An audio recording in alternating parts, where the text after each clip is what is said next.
Yo l'équipe Play Games, c'est Tim, et on se retrouve pour une toute nouvelle vidéo où on va chercher à trouver les plus gros liens de l'épisode 2 de She-Hulk par rapport au reste du MCU. Alors vous allez voir que j'en ai trouvé 4, les 4 plus gros liens, donc soit qui vont teaser des choses pour le futur du MCU, soit qui sont surtout ultra hypants, et que pour certains, notamment 2, sont juste des petits easter eggs mais qui sont sympas. Alors, si t'as pas vu l'épisode de She-Hulk, bien sûr, quitte cette vidéo.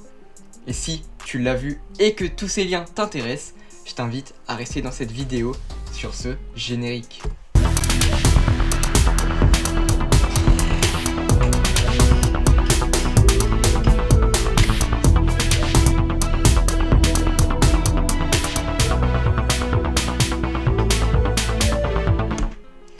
Donc vous allez voir que l'épisode de She-Hulk a vraiment beaucoup de liens. J'en ai retenu 4 liens ultra hypants, surtout 2 concernant moi en tout cas, et on en a 2 easter eggs, 2 qui vont vraiment servir au reste du MCU, c'est sûr. Et on va tout de suite commencer avec le premier lien. Alors, vous allez voir que lorsque Jennifer cherche son travail, il y a des espèces de pubs sur la droite. On va zoomer un petit peu plus. On a tout d'abord, tout en haut, Man fights with metal claws in bar brawl.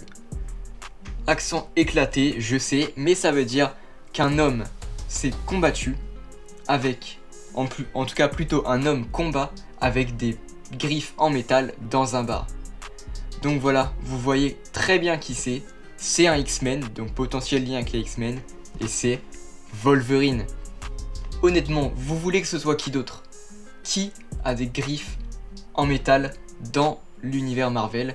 C'est tout simplement Wolverine, sachant que on a eu l'introduction des mutants avec l'épisode 6 de Miss Marvel, donc là, pourquoi, encore une fois, il montrerait des mutants? Tout simplement pour augmenter, encore une fois, je sais pas trop comment dire, mais en gros augmenter la hype autour des mutants et en mettre de plus en plus. Bon là c'est sûr que c'est plutôt en tant qu'easter egg qu'il montre, donc c'est pas vraiment un énorme lien, mais c'est quand même plutôt hypant, parce qu'en fait c'est officiel dans le MCU, maintenant on a Wolverine, même si on a toujours personne qui a été casté, mais c'est normal, c'est juste pour dire le personnage est là, il est dans l'univers. Et ça fait vraiment ultra plaisir, sachant que je crois que c'est dans X-Men Origins Wolverine. En tout cas, c'est dans déjà un film des X-Men ou juste Wolverine. Mais pareil, Wolverine se bat dans un bar à un moment. Donc plutôt belle référence en plus d'être un easter egg, nous introduisant potentiellement le personnage de Wolverine. Ensuite, vous allez voir que juste en dessous, on a aussi Why there is a giant statue of a man sticking out of the ocean. Ça veut dire pourquoi il y a une statue géante d'un homme qui est coincé dans l'océan. Et cette statue, elle vient tout simplement de la fin du film Eternals. Et donc du coup, c'est Tiamut, le céleste, qui devait naître sur Terre et ainsi la détruire, et qui a finalement été arrêté par les Éternels, qui ont réussi à empêcher tout cela. Et il est du coup resté bloqué comme ça, comme une statue, comme c'est écrit dans l'article. Et c'est probablement, je crois, dans l'océan Pacifique, mais je suis pas sûr. C'est peut-être aussi dans l'océan Atlantique, mais je m'en rappelle plus trop. On va dire que c'est dans l'océan, voilà. Et c'est vrai que ça faisait ultra longtemps qu'il y était, ça faisait à peu près 10 mois, en tout cas depuis novembre 2021, en tout cas en termes de date de sortie des films. Et on n'en avait toujours pas parlé dans le MCU. Donc ça fait plaisir de enfin en entendre parler après tant d'attentes. Parce que c'est vrai qu'il y avait une statue en plein milieu de l'océan et on n'en entendait jamais parler. Donc c'est la première fois qu'on en entend parler après le film Eternals, bien sûr. Donc c'est plutôt cool. Maintenant il ne reste plus qu'à parler du Captain America, mais non pas de Steve Rogers, mais de Sam Wilson. Ce serait bien qu'ils en parlent dans le MCU. Dans l'épisode 2 de She-Hulk, il me semble pas. En tout cas, j'ai pas retenu sinon. Mais ce serait bien qu'il montre ça aussi. Peut-être, pourquoi pas, dans l'épisode 3. Et ensuite, on va passer sur des liens beaucoup plus gros, beaucoup plus hypants surtout et surtout beaucoup plus évidents.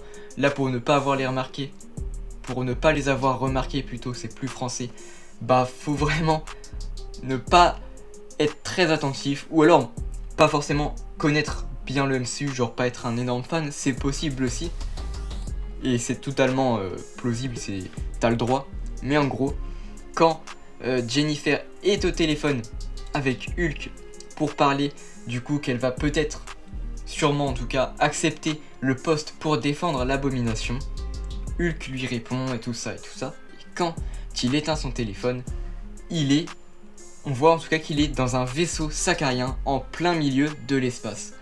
Alors, bah c'est clairement un teasing vers le film World War Hulk. Encore une fois, j'en ai déjà fait une vidéo dédiée à ce sujet, j'en ai également parlé dans ma critique de l'épisode 2, mais je vais pas encore redire la même théorie, mais en gros mon idée c'est que Hulk va peut-être aller sur Sakaar et qu'il va y rencontrer un fils qui n'aurait pas eu connaissance de sa naissance, parce qu'on le sait, Bruce Banner se rappelle de rien, je crois, pendant les 2 ans qu'il a passé sous Sakaar, mais sous forme de Hulk, et du coup peut-être qu'il a eu un fils qui s'appelle Skaar dans les comics. Et vraiment, World War Hulk, j'adorerais qu'il y ait un film dessus. Dans tous les films du MCU qui sont pas encore annoncés, mais qui sont probables en tout cas, j'adorerais vraiment qu'ils en fassent un. Après, j'ai une crainte, c'est qu'ils le fassent, mais dans la série, qu'ils exploitent cet arc, et qu'en fait, t'es Jennifer Walters de son côté, et d'un autre côté que tu vois Hulk. Et honnêtement, ça m'étonnerait qu'ils fassent ça, parce qu'ils savent très bien que ça décevrait beaucoup de fans. Donc, faut pas trop s'inquiéter, mais on sait jamais avec Marvel Studios. Déjà que je pense que ça va être un peu adapté, parce que de base, World War Hulk, c'est Hulk qui est envoyé sur Sakaar par les Illuminati, parce qu'il est jugé trop dangereux. Donc, bah déjà ce sera sûrement pas le cas là, mais j'ai vraiment hâte d'un film World War Hulk, sachant que Marvel, je crois, n'ont pas encore les droits pour faire vraiment un film solo concentré sur Hulk, centré sur Hulk plutôt, mais je crois qu'ils vont sûrement bientôt acheter les droits à Universal, donc hâte qu'ils fassent pour voir potentiellement un film World War Hulk, j'adorerais en voir un. Donc voilà. Gros lien avec World War Hulk, même si c'est pas forcément un film du MCU, en tout cas pas encore, mais ça peut être un futur film. Donc c'est pour ça que je le place quand même avec un lien dans le futur du MCU. Et on finit avec le dernier lien. C'est à la fin de l'épisode, avec la capture d'écran éclatée de la critique que j'ai gardée parce que j'avais la flemme de le refaire. Ouais, j'avoue, je suis un flemmard. Mais tout simplement, donc on est à la télé et la journaliste de ce journal télé nous parle que l'Abomination s'est évadée de la prison Supermax de Damage Control, et on voit tout simplement dans le petit carré là juste à côté d'elle une image de l'Abomination en train de se battre contre quelqu'un, on se doute de qui c'est, dans une espèce de cage. Donc un petit peu les combats pour gagner de l'argent avec les paris. Et c'est tout simplement en lien avec Shang-Chi et la légende des 10 anneaux, et notamment à cette scène. On le sait, à un moment, on a une petite apparition de l'Abomination et Wong, donc c'est bien eux qui sont en train de se battre, dans Shang-Chi. Et c'est tout simplement le même moment que dans She-Hulk. Donc on peut se douter que She-Hulk et Shang-Chi se passent au même moment, parce que, c'est-à-dire que quand on regardait le film Shang-Chi, même si on n'était pas du tout au courant, l'Abomination et Wong se battaient, mais en fait l'Abomination s'est évadée. Et ensuite, on voit d'ailleurs que Wong ouvre un portail pour que l'Abomination rentre tout simplement dans la prison. Alors je ne saurais expliquer, ça sera sûrement expliqué dans l'épisode 3. Donc c'est à dire que dans l'épisode 3, on va sûrement avoir des explications concernant les motivations de l'Abomination et de Wong à aller ici.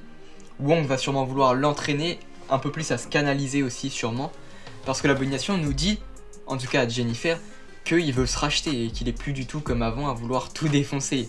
Mais là j'avoue que je comprends pas encore, mais ça sera expliqué sûrement dans l'épisode 3. Dans l'épisode 3 on va voir c'est sûr l'Abomination et sûrement Wong, vu qu'on sait qu'il est dans la série avec le trailer. Donc c'est plutôt pas mal.